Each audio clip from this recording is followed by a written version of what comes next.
Hello, Pisces. Thank you very much for tuning into your love read. For the main part of the read, I'm using Witch's Tarot by Ellen Dugan. For supportive oracle cards, I'm using Wisdom of the House of Night. There's the box. Here in the back, it says who they're by. It's right above my finger over here. But if you look up Wisdom of the House of Night, you'll easily find them. Is that the way that goes? That's the way that goes. Okay. Already shuffled. We're going to do relationship first, single second, and oracle cards come out where needed. Relationship for Pisces, yeah? Yeah. Okay.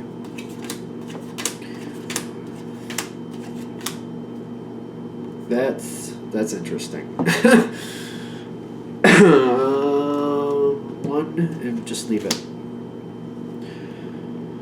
That's it. Okay.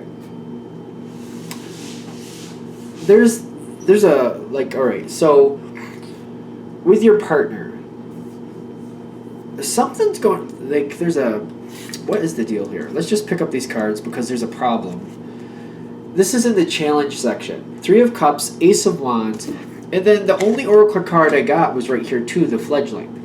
Which the Fledgling, that's somebody who's like a novice or trying to learn new things, trying to understand a situation.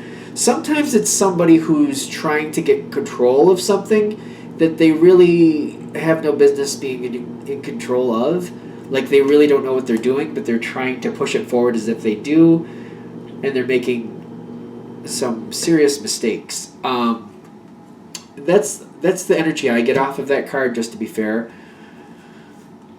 And I see your partner trying to get along with people, trying to work with that energy.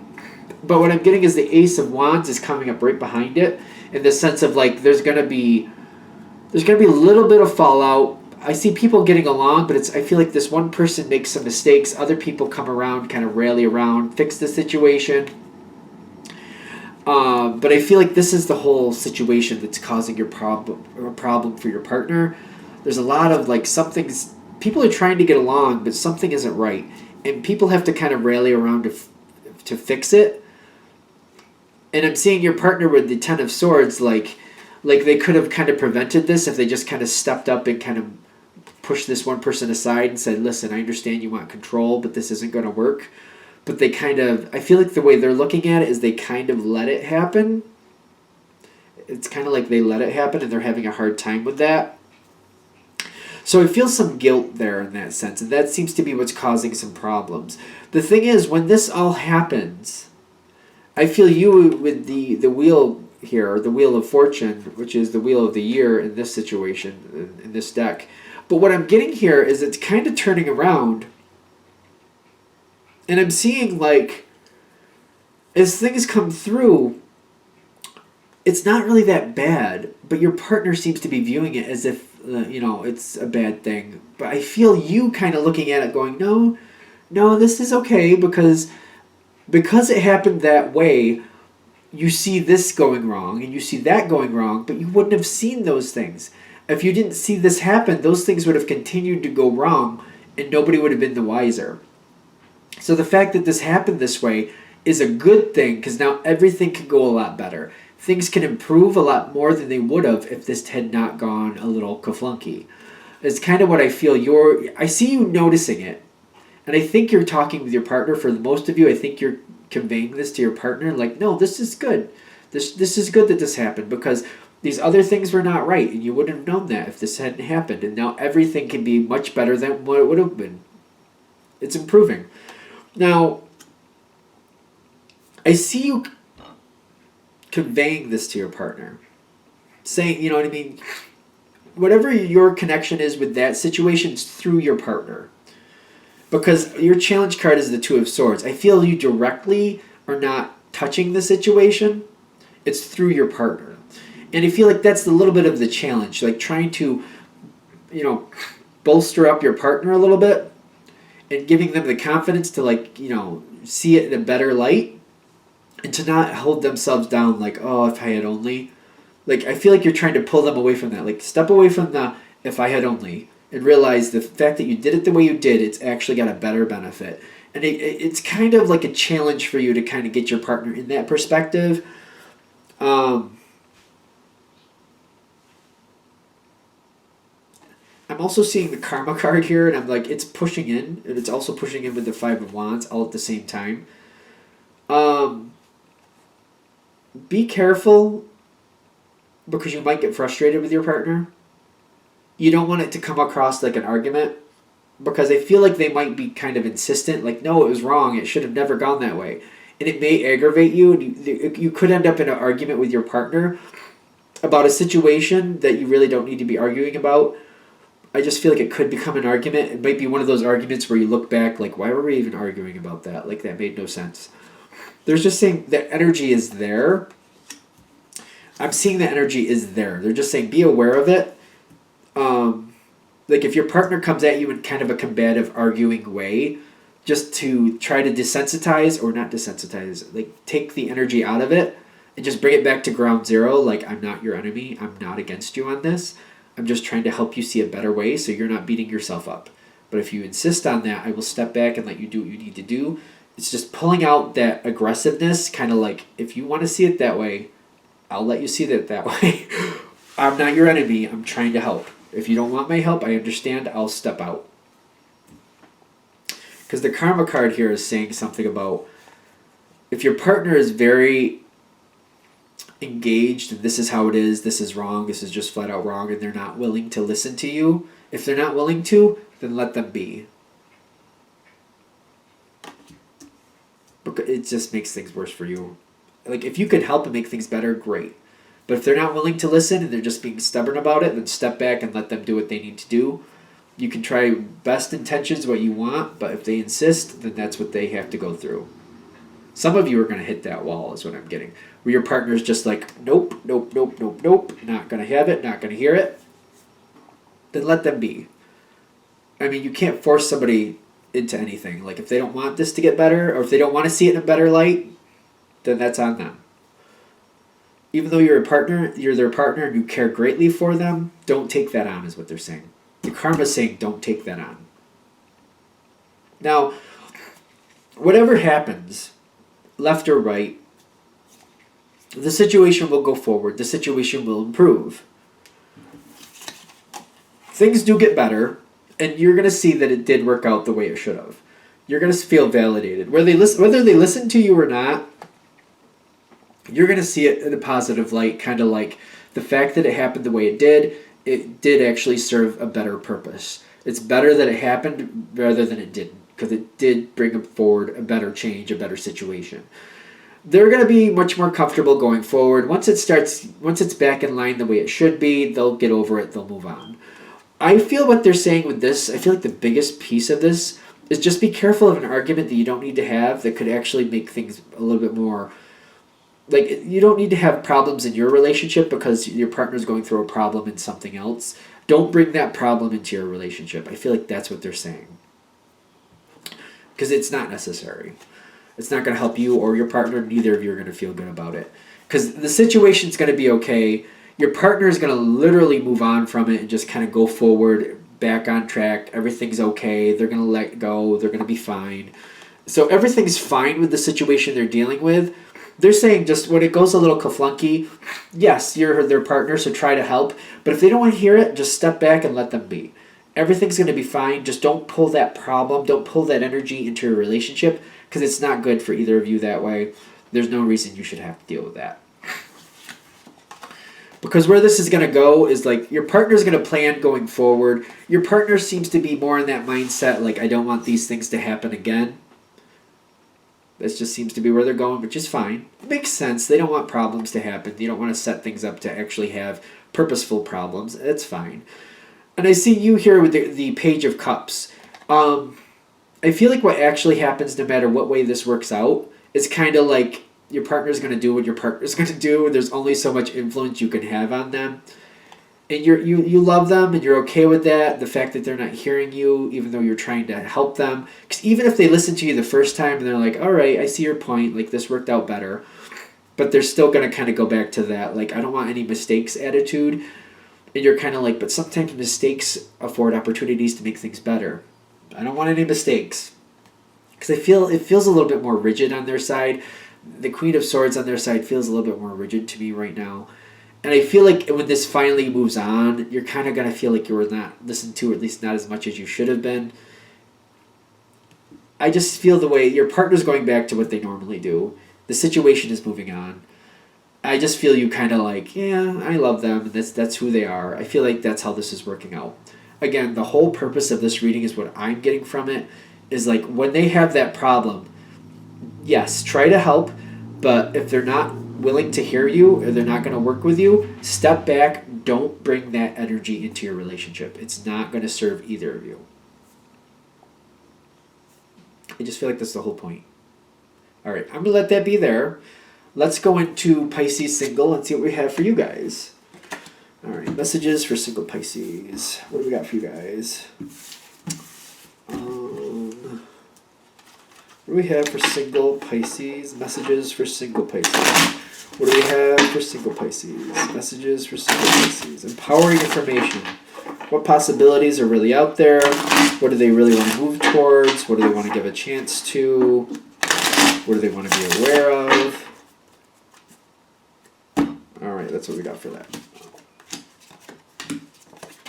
I don't usually keep them on the desk like this. Oh, there's a double card. There's another one. I want to do some more of these cards. I want to shuffle these just a little bit, because I know we only used one card from the whole thing, but hey. There's a double card there, and there's one there. Now, what do we got coming forward for single Pisces? Where you're standing, you have the Star card, which is hope, optimism, good luck.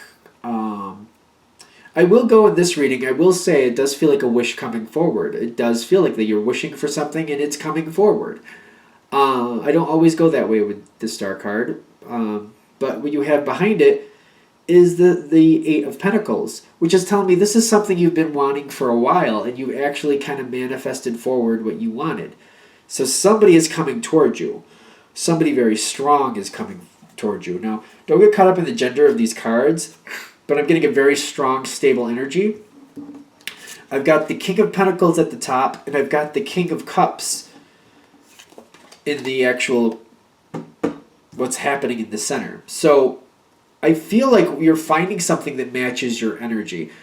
Most times, not every time, but most times water and earth go together well. When they're the opposites, like, Virgo, Pisces, Scorpio, Taurus, what's the last one? Cancer, Capricorn. Those ones have a little bit of roughness to them, those matches. But most of the time, they go well together quite well. Now, what I'm feeling here is you are pulling something forward. It seems like you've been waiting for a while for this to come forward. When I'm getting the strength in the past, is like it's something you've been wanting to come towards you. Now, I do see this here, so I'm not gonna negate it out. I'm gonna go through it because I am feeling there's a history here with this person. That might be why that strength card is there, because somebody from your past is coming forward. It's either that or it's something like, for example, you know what type of person you want. No, this is more around them. This is more around them. So it's either this is somebody from your past, literally from your past, or if they're not, they're coming towards you because you're the type of energy they already know they get along with. The type of person they're seeing in you is something they're familiar with and they know how to work with and they like it. And they got strength there too. If that's coming in this way, if this person is not from your past, the one thing I'd be careful of is that they're not looking to have you replace someone else. Make sure they love you for you. That's all I'm saying. Because I feel like if they're trying to replace a previous energy, sometimes that can be a double-edged sword. Just be careful of it. Be very cognizant. Like if this person uses the wrong name for you every now and then, try to find out who that person is that they've called you. Like if your name is Barbara and they call you Anita, just for example, try to find out if they knew an Anita and what Anita was like. And why Anita is no longer in their life if that's the case. I'm just saying.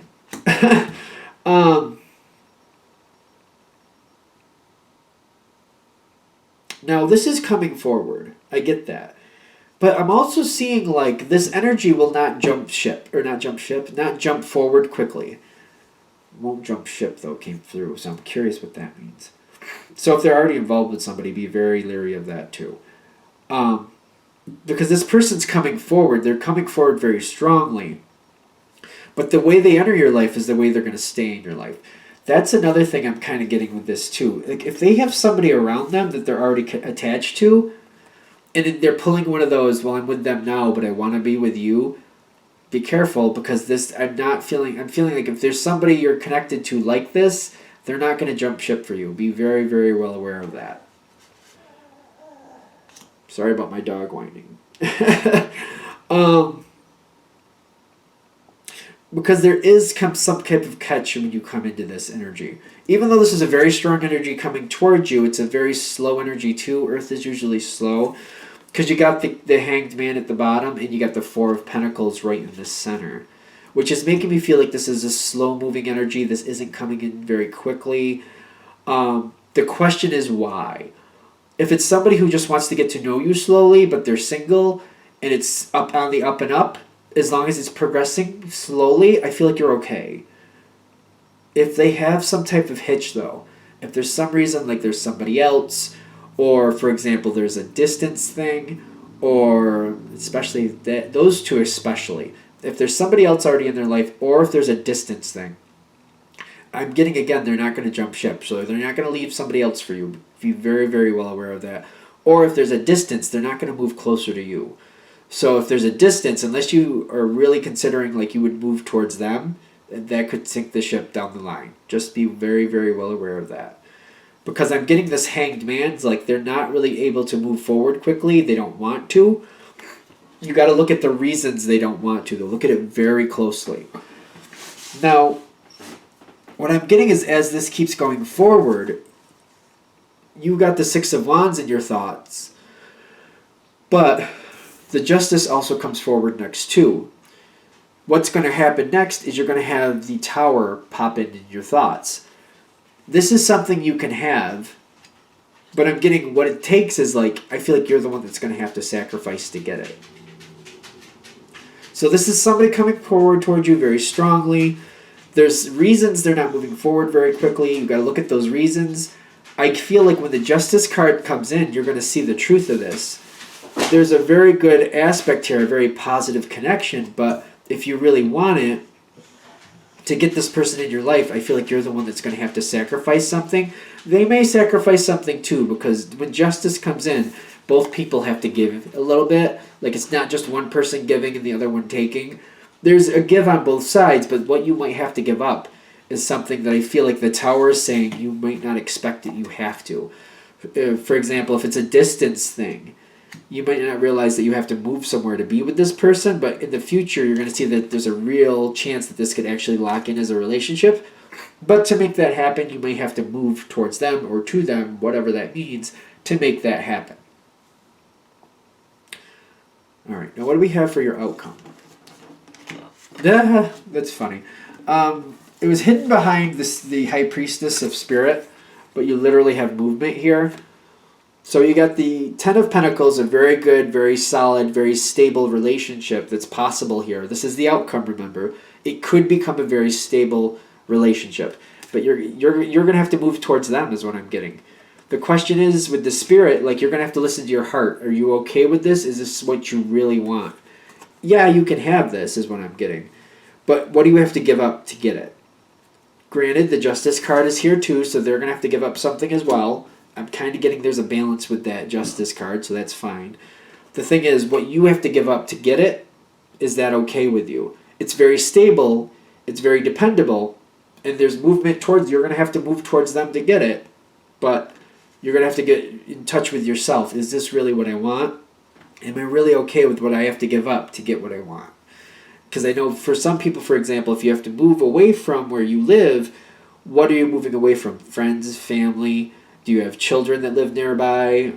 Are your children connected to something there that they can't, this isn't going to work out for you? You got to look at it in a few different aspects is what I'm getting. But it definitely looks like you have a very good shot of getting this. The question is, what you have to give up to get it, is it worth it? All right, I think we're there. All right, I'm going to wrap this up here. I hope that helps. Thank you for watching. If you'd like a direct reading from me, shoot me an email, jamesforastral@gmail.com. That's James, the number 4, astral@gmail.com. Thank you.